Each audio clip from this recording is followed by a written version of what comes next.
Hey, happy Tuesday, everybody. Thanks for joining me in the card closet for another episode.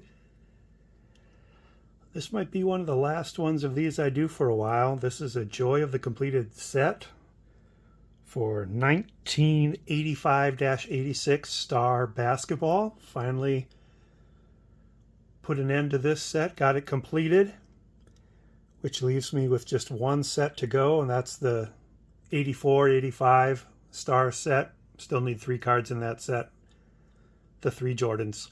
But hey, let's take a look at this one. So this was Star's last full set in 85-86, and they reduced the number of cards in the set down to 172, which is 105 less than their previous smallest set out of the 3 sets they did.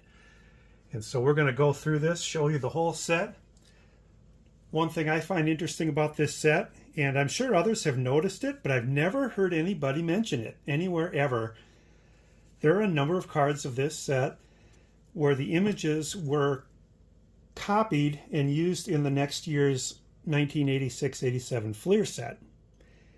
And I am really curious why that would be. I know there's one person of you out there that has been watching my Star videos that used to work for Star. So if you know the answer to that question, or if anybody knows the answer, why or how they were able to have their images used by Fleer the next year, did Fleer buy out their assets?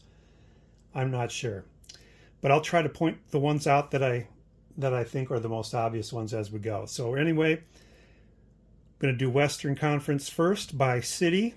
So first alphabetically is the Dallas Mavericks. So we start off with some good players right off the bat. Mark Aguirre, Rolando Blackman, and Rolando Blackman is our first image copy with next year's Fleer set there. We've got sharpshooter Dale Ellis. Derek Harper was a good player. Sleepy Sam Perkins. Down here, we've got Jay Vincent. Another photo, the same as the Fleer set the next year with Jay Vincent. Then we get into the Denver Nuggets. I'm going to scoot this back and forth because then I can be zoomed in a little closer. So Alex English was their good player, Fat Lever. The Lakers, you're going to find in this set that the Lakers are the opposing team quite a bit. Got Calvin Nat, Joe Barry Carroll, Sleepy Floyd. Well, I'm going to get a little glare. I'll try to work with that there. A little more Golden State here. Purvis Short, Larry Smith. Then we get into the Houston Rockets. And Rodney McRae here is another one that the images used the same in the next year. Akeem Olajuwon, that's his second year card. Look how short he looks compared to Ralph Sampson there. He's like 7 foot and looks like a little shrimp there next to Ralph Sampson. Speaking of Ralph Sampson, we've got him right there. Then we get into the Los Angeles Clippers. Cedric Maxwell on the Clippers. Usually you see him on the Celtics. Marcus Johnson, good player. Jamal Wilkes on the Clippers. How many of you remember that he played for the Clippers? Then we get into the Lakers. Now this Lakers set I bought in a baggie. Most of these team sets I bought in baggies and then ripped them out to put them in a binder. The Lakers team set, however, was graded, and I kept it in there in the graded slab until I got the set done. Then I broke it out. So starting off with Kareem Abdul-Jabbar with just a mile-high slam dunk there. Magic Johnson. Here's Mitchell Kupchak. You know, most of his cards don't call him Mitchell. I thought that was interesting. Kurt Rambis. Kurt Rambis is another photo that was reused by Fleer. Got Byron Scott, James Worthy. I've mentioned this every time I show a Worthy card. I mention I was number 42 in high school because of James Worthy. Wanted to have the same jersey number as him. Walter Davis had a great career. James Edwards here before he went to the Detroit Pistons. Notice that for the Phoenix Suns, they don't have the Suns logo in the lower left. They just have the generic NBA logo. Here's Larry Nance. Then we get into the Portland Trail Blazers. We've got Sam Bowie, Kenny Carr, and then right here, this is Clyde Drexler's second-year card, but I have it in a slab, so that would go right there. Michael Thompson, he joined the Lakers shortly after this. Kiki Vandeweghe, very high scorer. People kind of don't talk about him much, but he was a terrific player in the 80s. And then we get into the Sacramento Kings.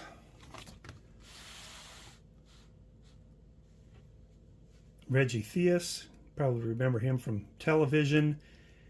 I like these black borders that they've got here for the Spurs. That's a nice Artist Gilmore card there, I think. The ball just looks so tiny in his outstretched hands. It'd be like me reaching up to get a softball or something. Here's Johnny Moore. Johnny Moore is our next image that was reused by Fleer. Again, if you know why Fleer had the rights to those images, I'd love to know. Alvin Robertson, I think he led the league in assists a couple times. And then we get into the Sonics. Tom Chambers, an all-star many times over. Gerald Henderson, got the repeat image. It's cropped in a little bit on the star version, and Fleer took the image and backed it out a little bit. Jack Sikma, always had a great hairstyle there. Let's jump over to the Jazz. And we've got Thurl Bailey. He was the second guy to wear the Kareem Abdul-Jabbar goggles that I knew of. Adrian Dantley, Mark Eaton, and John Stockton. If you're a believer in star sets counting as rookie cards, that would be John Stockton's rookie card. Then we get to the Atlanta Hawks.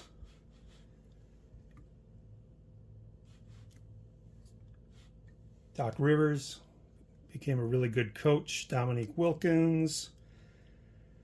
Kevin Willis, he's an image repeat as well. And this time Fleer took the image and cropped it in. So there was no consistency to what they were doing there. And Randy Whitman down here, another image copy, image reuse right there. And then we get to the Celtics. This is the white border version of the Celtics. We've got Danny Ainge, Hall of Famer Larry Bird, Larry Legend, Hall of Famer Dennis Johnson, Hall of Famer Kevin McHale, Hall of Famer Robert Parrish, Hall of Famer Bill Walton. 86 was their title year when they beat the Rockets in the finals. Then we get to the Bulls. And who remembers that George Gervin played for the Bulls? Then we get to this card right here, which I showed a few weeks back. It's the Michael Jordan second year card. In my opinion, some people would call it pre-rookie card. So the thing about Michael Jordan is that there's two cards that people call the rookie card. The year before this, the 84-85 star, and the year after this, the 86-87 Fleer. But when you look for this card in the middle here, 85-86 Star, most of the listings also call it a rookie card. So I don't know how they get away with. There really is no case for that middle one to be a rookie card. If you think Fleer is his rookie card, then you'll think the next year. If you think Star is his rookie card, you'll think the previous year. But it could just be a seller's, people trying to talk up their collection. Here's a nice Orlando Woolridge. And he is an image that would be repeated the next year in Fleer. And we get to the Cavaliers. And World B. Free. Very high score. He was a really good player. Also had some incredible scoring seasons with the Warriors earlier on. And that's an image repeat there as well.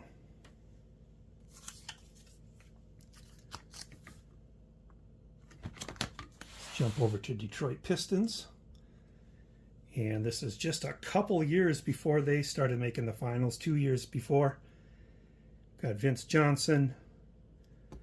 Rick Mahorn said he learned his dirty tactics from Wes Unseld. Isaiah Thomas, this one's really faded out in the team circle there. Jump over to Indiana Pacers. Quinn Buckner. Clark Kellogg, if you've been watching the NCAA tournament, you've been seeing a lot of Clark Kellogg on television. He's with that group of people behind the desk at halftime. Anybody remember Steve Stepanovich? Terry Cummings, very solid player for a number of years. We're in the Milwaukee Bucks now. I always liked Alton Lister.